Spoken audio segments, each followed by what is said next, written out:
Y el día de ayer les queríamos comentar que se publicó finalmente en El Peruano el anteproyecto del Código de Consumo, algo que ha generado mucha polémica, por supuesto críticas que vienen mayormente por parte del sector privado. Nosotros tenemos en estudios a esta hora Jaime Delgado, presidente de la Asociación Peruana de Consumidores y Usuarios, para conocer cuál es su posición sobre este tema que ha generado tanta controversia en nuestro país. Bienvenido, señor Delgado. Buenos días.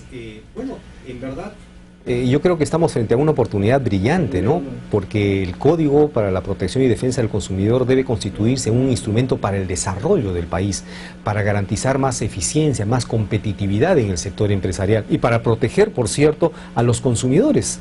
Entonces, yo creo que hay gente que se hace muchos fantasmas alrededor de esto, cuando en realidad esto es un instrumento para el desarrollo del país. Bueno, nosotros vamos a entrar de lleno a lo que son las críticas, pero antes que nada quería resaltar algo que usted consideró quizás como lo más importante sobre este Código de Consumo, y es que sería la primera vez que se toma el hecho de la defensa y protección del consumidor como una política de Estado, ¿no? Algo que no había ocurrido anteriormente en nuestro país. Es la primera vez en la historia de la protección al consumidor en nuestro país que se eleva a categoría de política de Estado este tema.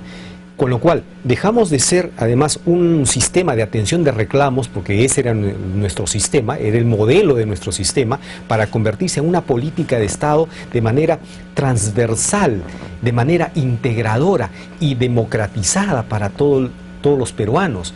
Entonces yo creo que en realidad este es un avance notable sobre la protección al consumidor, que no solamente en el reconocimiento de los derechos sustantivos, sino en los mecanismos que se están planteando para democratizar este tema y para promover una mayor eficiencia en el sector. Ahora, yo le quería preguntar como consumidora, usted ha dicho que antes de que se publicara esto, ya existía buena legislación a favor del consumidor, pero yo me pregunto, quizás con este código se ajusten un poco las tuercas en cuanto a los organismos que deberían de hacer cumplir tal legislación. ¿Es eso?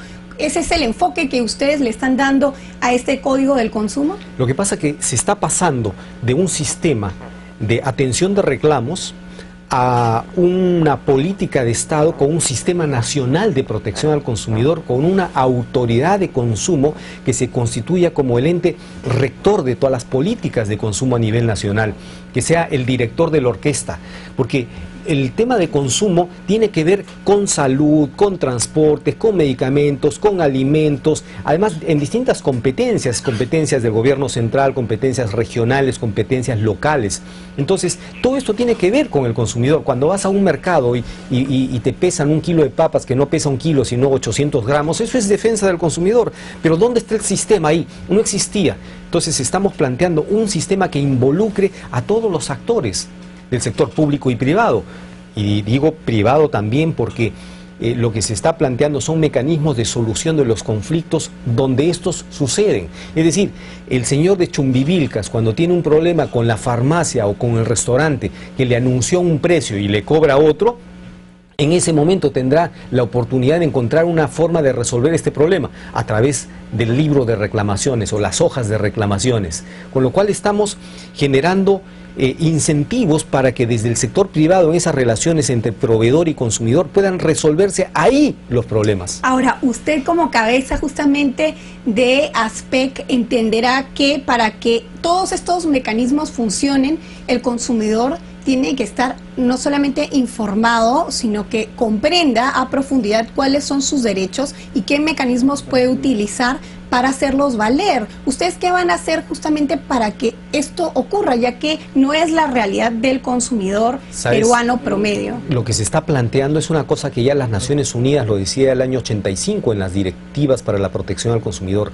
Vamos a incorporar el tema de educación del consumidor en la currícula escolar como contenido de todos los cursos que existen, de tal manera que el profesor de matemáticas, a partir de 1 o 2 años siguientes, cuando se implemente todo esto, cuando esté enseñando matemáticas, la suma y la resta a sus alumnos y le diga, a ver Pepito, si tiene 3 manzanas y se come una, ¿cuántas le quedan? Es el típico ejemplo. Ahora va a decir, bueno, si Pepito va al mercado con su mamá y compra 1 kilo de manzanas y al regresar a la casa verifican que solo tiene 800 gramos, hazme la resta, pero dime qué ha pasado. ¿Y cuál es la reacción de tu mamá? ¿Y por qué ese comerciante está haciendo eso? ¿Y por qué la autoridad no está controlando las balanzas? O sea, queremos enriquecer y vincular el sector educación a la problemática cotidiana del ciudadano. Ahora, en una realidad como la nuestra, en donde la pobreza, lamentablemente, y la informalidad son elementos que juegan tan en contra con respecto a estos temas, ¿se puede realmente establecer una verdadera protección y defensa del consumidor? Mira, nuestro sistema de protección al consumidor, si es que hemos tenido algún sistema, ha estado diseñado para proteger al consumidor que va a UON, a Metro, a Plaza Vea. Es decir, al sector formal, ese empresario no se va a mover, va a tener que poner el pecho frente a todas las infracciones que cometa. Pero ese es el 30% de la población. ¿Qué pasa con el 70% de la población que compra en mercadillos, en paraditas, al ambulante, a la bodega? Productos que no tienen registro sanitario o que si lo tienen no cumplen con ninguna condición de comercialización. Es decir, ¿quién defiende a esos consumidores? Lo que estamos planteando son mecanismos que busquen precisamente involucrar a todos los sectores de la administración para que